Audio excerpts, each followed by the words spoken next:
in your career, knowing that this lab has been going now for 30 years and you have a great following of students that have come and gone, do you have anything that you remember most about some of those students, or any stories that were touching or impactful that you're really proud of? A student called Nathan Priddy. He was a sophomore, and this was in the days we were spaying 9 sheep a day. And he was scrubbed in, and he hadn't even been through his surgery rotation. He hadn't even been in surgery. So he was in vet school, though? He was in vet school. He was a sophomore. And I was incising, and he was handing me instruments. And then I said, okay, Nathan, I want you to make the incisions. Well, we never had it. I watched him make the incision. He held it, steadied the skin. And I said to myself, he's got the DNA of a surgeon. Now, without making a huge bloody announcement to everyone, I pulled him aside. And I said, Nathan, I saw you make that incision. When you get out of vet school, you should do a surgery residency. Well, fast forward, vet school, surgery residency, board certification. And I sent him that cartoon of Rusty, the Gary Larson cartoon. The one where they're jumping across the road, trying to not get hit by the cars that are labeled different, what do you call it? Just different goals or achievements along the way. And anyway, okay, Rusty's in the club. He got through across the road. Well, I sent him that, and I've made it. Okay, Nathan's in the club. I've got the board. Well, anyway, I sent that letter to him, and and it's in one of these, a handwritten letter from him saying that conversation we had, one-on-one, no one else was with us, that got me so fired up to be where I am. And then in the bottom of the letter, it said, you made me what I am. Well, here he is. He's in Fairbanks or somewhere now. Fast forward, 3 years ago, I called him on the phone and said, do you remember working with me in the lab? I said, I sure do. That conversation we had, you made. He's got to practice with 30 people or something. You made me what I am. Now, my career is finished, but it is extreme, and bringing in research, those days are over. But getting a comment like that, to me, that's what gets me high.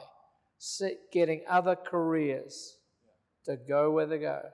And there's hundreds of students that I have touched like that. Many of them I've all never seen again. But occasionally, if I see someone, and you should be aware of this, do it yourself. If you see some student that's been through the lab, and all of a sudden he's president of some VMA or something like that, because email, Jeremiah, is how the world speaks. Send him an email and say, hey, I saw that you were made president or whatever, secretary or whatever. Congratulations. I mean, that is 30 seconds. You've always been great about that as far as congratulating. That's called reaching out and touching someone. And now with email and internet, there's no excuse that you can't spend 20 seconds of your day and reach out and touch someone like that. That is huge. And Nathan I got this lovely letter saying, "You made me what I am." Well, our careers, like I said, my careers have closed, but I still get a rush, and I'm quickly through. I don't just look at obituaries. I might say, "Remember him? He worked in the lab." And I will send them an email because you can get their email. I'll call up their practice and, "Oh, send me so-and-so's email. I'm going to send them a congratulation." Bingo. It is effortless now with internet and email to pat someone on the back. You don't have to send them flowers or a handwritten letter. Just get on email. And that goes a long way. I'm sure it does. This is a quote, and I used this in a graduation speech. I had to go. Well, I love this. So yeah, why don't you read that? Our students are some of the most important people on campus. Without them, there would be no need for this institution. They're not just an interruption of our work, but to a great extent, the purpose of it. They are flesh and blood, human beings, with feelings and emotions like our own, not just cold enrollment statistics.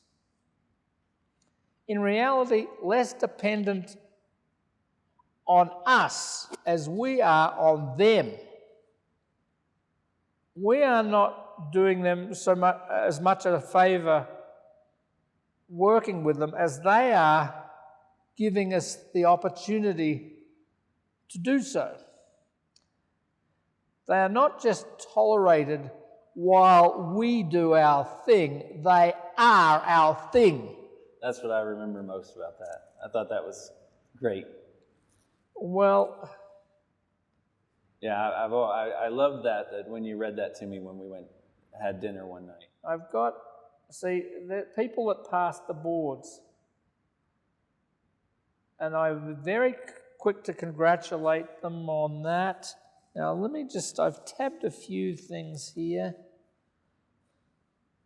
That's ORS. Oh yeah. Is that your Nature article? Yeah. No. Or here's my Nature article. Right there. Now, this is using sheep. We were standing their hind legs on this plate that oscillated. Sheep shaker, right? The sheep shaker thing. Yeah. Well, that got us a paper in Nature in 2001. Wow.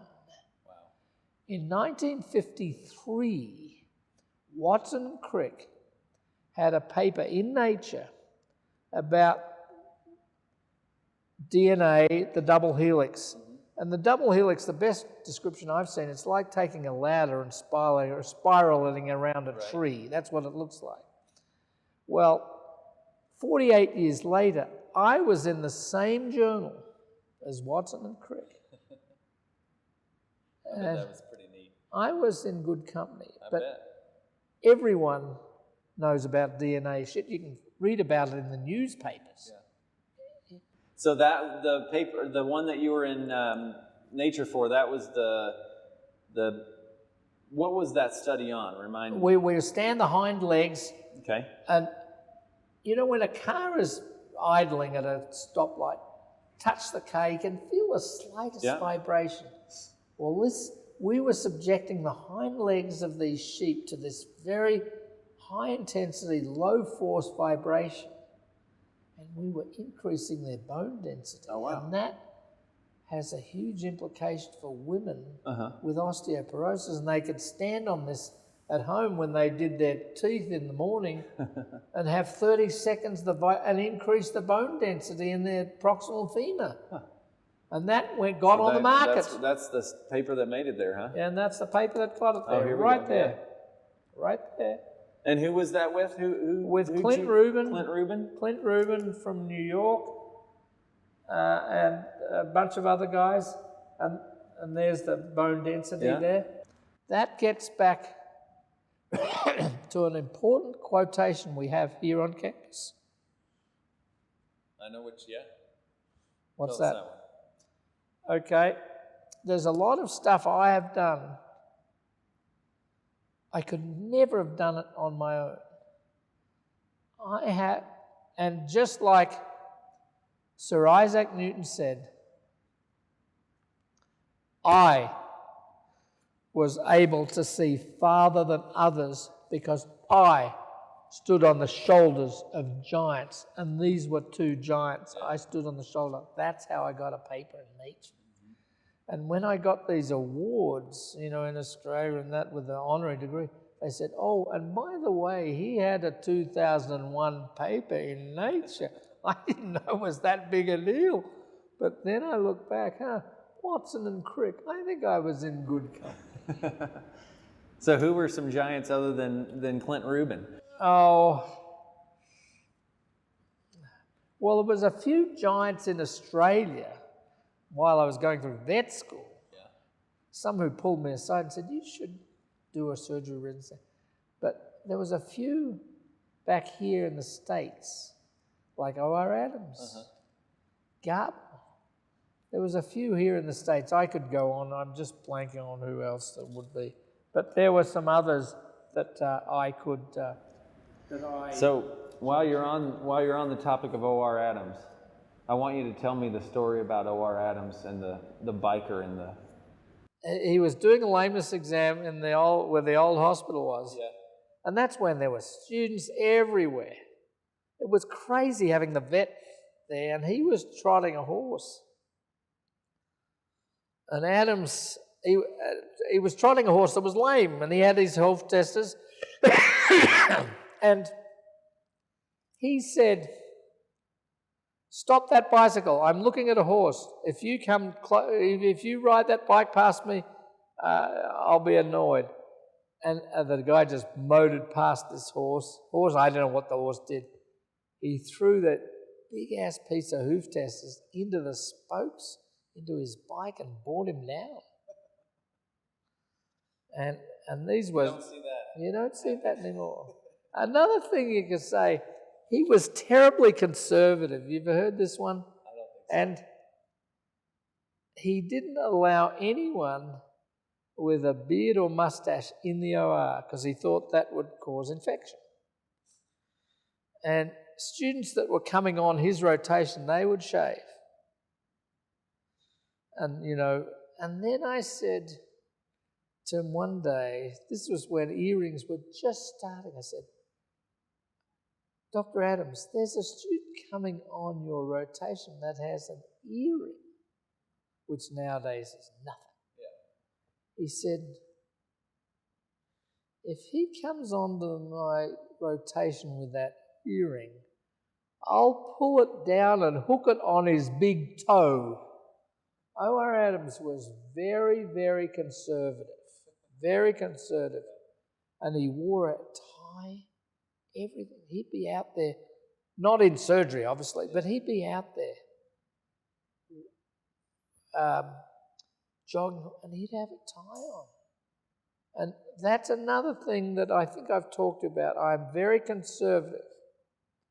And Well, with your dress. with my dress, because I think as veterinarians, if you're going to stick them with a big bill, you better look like a professional. Yeah. Now, we have a lot of women now in vet school.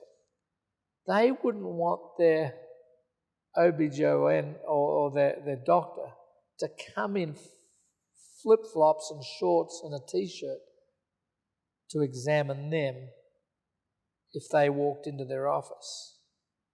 So I dress like a damn professional, because if you're going to stick them with a big-ass bill,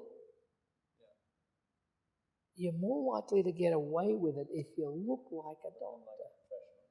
And and another thing I might have told you is I want someone to come into a big cocktail party and look all around the crew and said, there's the veterinarian, just how you are dressed. Now, you don't have to be in a dinner suit, but just look like a damn professional. Because if you're going to stick them with a big bill, because that's how you make your living, look like a professional. Well, you always do that. There's no doubt about that, especially with that bow tie on. So let's look at that bow tie. I don't know that it's all professional, is it? There's a little bit of risque at the back. Okay, what other things? Oh, here's a good one. This goes back to Australia. I was at my niece's graduation, at the formal graduation, and this guy, Kevin Choi, was a classmate. And all of a sudden, they're giving the awards, you know, surgery award, da-da-da award, the best medicine award, da-da-da. And I said, this dude, Kevin Choi, I said to Fiona, my niece, he got a lot of awards. I need to talk to him. Well, after graduation, everyone's shaking hands. I came up to him and said, you need to come to the States and do a residency. Okay, here's what I got from him. He did a residency in medical oncology at WSU in Washington State. He said, without your help and guidance and meeting you at that fateful graduation ceremony in Oz, Australia, I would not be here. So just that one conversation, just like I had to Nathan Pretty, that one conversation was huge. That's really neat. I didn't know, I've not heard this one. That's really great. And more people that you've touched. Yeah, more people that I've touched. And look, I'm telling you, he's gone a long way. But I pulled him aside and said, give this a thought. You need to come to the States. Okay, what else? Oh, here's a quote for you. This is something. This is words from Stephen Jobs. Okay. Getting fired from equine surgery was the best thing that could have ever happened to me. The heaviness of being successful was replaced by the lightness of being a beginner again. Less sure about everything. It freed me up to enter one of the most productive times of my life. That's Job's words. Totally true, yeah. I can't argue with that. And thankfully you did, because you went on to develop some amazing things. But see, a lot of people, I'm a big album, I'm an album nut. I'm a real nostalgia freak. And people said, oh, I've got that online on my laptop. I want to sit there with a beer or a wine or a cup of coffee with it on my lap, like I'm doing this minute, and flip through that. That's what gives me the buzz, to have the thing on my lap, like a newspaper. And those days are getting less and less because of internet. But I want the hard copy with someone's signature. It might be a handwritten letter, might be this, or an email, to just flip through it like this. You've had a lot of impact on him, I know that. Hector? Well, yep. Yeah. Well, see, that was a fabulous story. His father, the three kids, they came to the States. He went to vet school, the other went to medical school. Oh, wow. They went on, and one became a lawyer. Very successful. Welcome to the USA. Yeah. Oh, Hector was a great student in the lab. But that's the sort of thing. You'll get to this stage eventually with me, like me. Your career is will fade into the background, but what gives you the buzz now is other people's careers, not your own. And shit, you've got children. Yeah.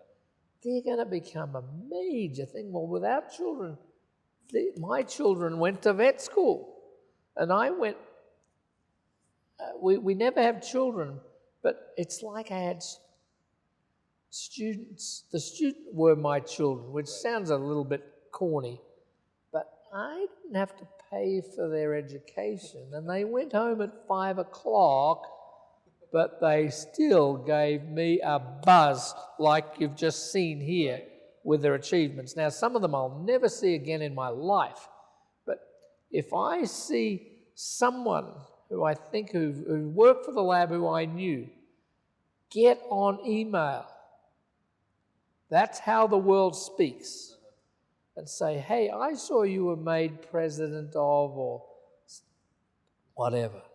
Congratulations.